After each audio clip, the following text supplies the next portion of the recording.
آئیے کتاب رحمت سورہ الکہف اٹھائیں۔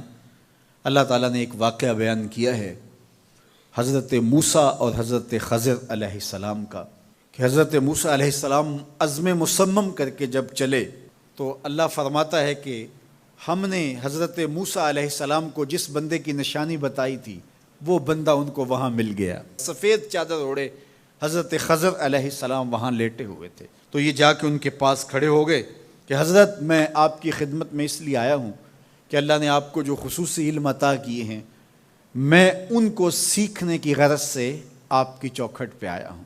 کہا تم میرے ساتھ صبر نہیں کر پاؤ گے، معاملے مشکل ہیں، سفر دشوار ہے، منزل کٹھن ہے، اور میرے معاملات ایسے ہیں کہ تم اعتراض کرو گے اس کے بغیر تم رہ نہیں سکتے۔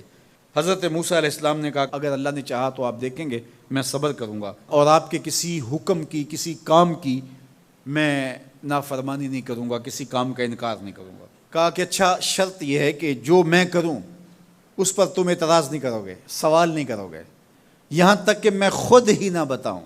تو کہا کہ یہ شرط ٹھہری، میں کوئی بات نہیں کروں گا۔ فانطلقا، دونوں چل پڑے، دریا کے پار جانا تھا۔ جو کشتی کا مالک تھا، کشتی بان تھا، وہ حضرت خضر علیہ السلام کو جانتا تھا تو اس نے کرایہ بھی نہیں لیا، لیکن جب کشتی پر سوار ہوئے تو عصا مار کے حضرت خضر علیہ السلام نے کشتی کا ایک پھٹا توڑ دیا۔ تو بے ساختہ حضرت موسیٰ علیہ السلام نے کہا آپ نے پھٹا توڑ دیا، یہ سارے ڈوب جائیں؟ کہا میں نے کہا تھا نا تم میرے کاموں پہ صبر نہیں کر پاؤ گے۔ تو حضرت موسیٰ کو یاد آیا، کہا میں بھول گیا تھا، اس پر مواخذہ نہ کیجیے۔ پھر دونوں چل پڑے، بچے کھیل رہے تھے، ایک خوبصورت لڑکا وہ بھی بچوں میں کھیل رہا تھا۔ حضرت خضر آگے بڑھے اور اس کی گردن مروڑ دی، اس کو قتل کر دیا۔ صاحب شریعت تھے حضرت موسیٰ علیہ السلام، نہ رہ سکے، پھر بول پڑے ایک جان کو بغیر کسی جان کے بدلے میں قتل کر دیا، اس نے گوایا کیا تھا ہمارا؟ آپ نے بہت ہی جو ہے وہ غلط کام کیا، یہ کام اچھا نہیں کیا آپ نے۔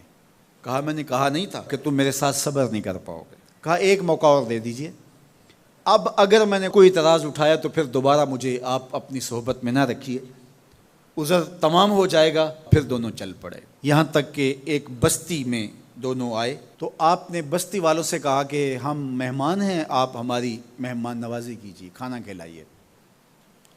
تو انہوں نے انکار کر دیا، کہا کہ ہم تو آپ کو بلایا نہیں ہے، آپ خود آئے ہیں، آپ اپنے کھانے کا خود انتظام کیجیے۔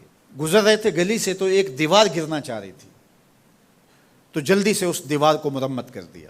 کہا حضرت ہم اگر چاہتے تو اس پہ اجر لے سکتے تھے، انہوں نے ہمیں کھانا تک نہیں دیا اور ہم ان کی دیواریں سیدھی کر رہے ہیں۔ کہا اب تمہاری میری جدائی ہو گئی، تم نے یہ بھی اعتراض کر دیا۔ تو انہیں یاد آیا کہ وہ یہ بھی اعتراض ہو گیا۔ اب میں تمہیں بتاتا ہوں کہ یہ 3 کام میں نے کیوں کیے۔ اللہ اکبر۔ اب سنیے، قرآن ہمیں بتاتا ہے کہ ظاہری علم بھی ہوتا ہے لیکن کوئی باطنی علم بھی ہوتا ہے۔ کہا وہ پہلی بات کشتی والی سنو، یہ 2 مسکین بچوں کی کشتی تھی، ان کے گھر کا چولہا اس کی کمائی سے جلتا تھا۔ دریا کنارے کنارے ایک ظالم بادشاہ رہا تھا جو لوگوں کی کشتیاں چھین رہا تھا، ہم نے تھوڑا سا عیب لگا دیا، وہ ٹوٹی کشتی چھوڑ کے چلا گیا۔ اب وہ تھوڑے سے پیسے لگا کے کشتی مرمت کرا لیں گے، گھر کا چولہا جلتا رہے گا، بتاؤ اچھا کیا یا برا کیا؟ کہا رہی بات اس بچے کی جس کو ہم نے قتل کیا، اس کے ماں باپ مومن تھے، نیک تھے، صالح تھے، بچے نے بڑا ہو کے بہت برا ہونا تھا، ہم نے اس کو قتل کر دیا، اللہ اس کے بدلے ان کو بہتر اولاد دے گا۔ علماء تفسیر نے لکھا ہے اس بچے کے بدلے میں اللہ نے ان والدین کو ایک بیٹی عطا کی جس کی نسل سے 70 نبی پیدا ہوئے۔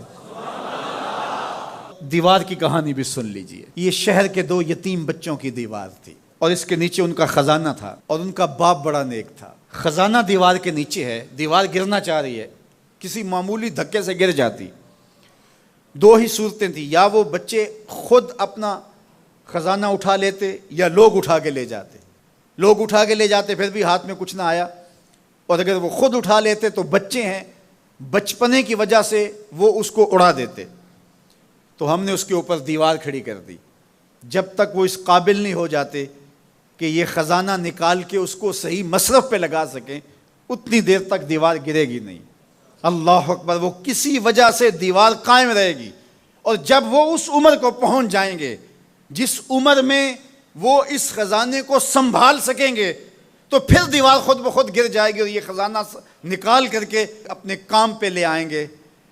میں جب پہلی مرتبہ اس کو جو ہے وہ غور کے ساتھ تلاوت کیا تو مجھے یہ لگا کہ اس کا انطباق پاکستان کے حالات پہ بھی ہو سکتا ہے، اس لیے کہ یہ بھی یتیموں کا سرمایہ ہے۔ کتنے یتیم روتے بلکتے رہ گئے اور ان کے سر سے جو ہے وہ سائے اٹھ گئے اس وطن کے لیے، لیکن میرے مالک نے اس ملک کے خزانوں پر گہرے پہاڑ اور بڑی بڑی دیواریں کھڑی کر دی ہیں۔ جب تک یہ قوم بلوغت تک نہیں پہنچے گی اتنی دیر تک وہ خزانے ظاہر نہیں ہوں گے، اور جب یہ قوم اپنی بلوغت تک پہنچے گی، شعوری بلوغت، فکری بلوغت، علمی بلوغت، اور رب سے جو وعدہ کیا تھا پاکستان کا مطلب کیا، لا الہ الا اللہ، جب اس بلوغت تک یہ پہنچ جائے گی، اس وعدے کی تکمیل ہوگی، پھر رب دیوار ہٹا دے گا اور پاکستان کو اللہ اتنے خزانے دے گا اور پاکستان ایسا مالا مال ہوگا دنیا دیکھنے آئے گی انشاءاللہ۔ اس لیے رب نے دیواریں بنا کے رکھی۔ تمہارا باپ معین الدین چشتی بڑا نیک تھا، تمہارا باپ داتا گنج بخش علی حجویری بڑا نیک تھا، تمہارا باپ حضرت مجدد الف ثانی بڑا نیک تھا، ان کی وجہ سے میں دیواریں کھڑی کر رہا ہوں اور مضبوط حصار لگا رہا ہوں تمہارے خزانوں پر، اور وہ وقت آئے گا جب تم بلوغت کی عمر کو پہنچو گے، دیواریں ہٹ جائے گی اور تمہارا وطن زمانے پہ مہکتے پھول کی طرح اور چمکتے ستاروں کی طرح اور روشن آفتاب کی طرح چمکتا اور مہکتا دکھائی دے گا، اور زمانہ پاکستان دیکھنے آئے گا، پاکستان دنیا کی قیادت کرے گا انشاءاللہ۔ تو کہا یہ تعویل ہے ان باتوں کی جو باتیں میرے رب نے مجھے بتائی، اور یہ میں نے اپنی مرضی سے نہیں کہیں، اور جو میں نے کیا اپنی مرضی سے نہیں کیا۔ تو یہ باطنی باتیں ہیں، شاید یہ باطنی باتوں کے جوش میں یہ بات بھی میں کر گیا۔ وہ کیا کسی نے کہا تھا کہ بھری محفل میں ایک راز کی بات کہہ دی، بڑا بے ادب ہوں سزا چاہتا ہوں۔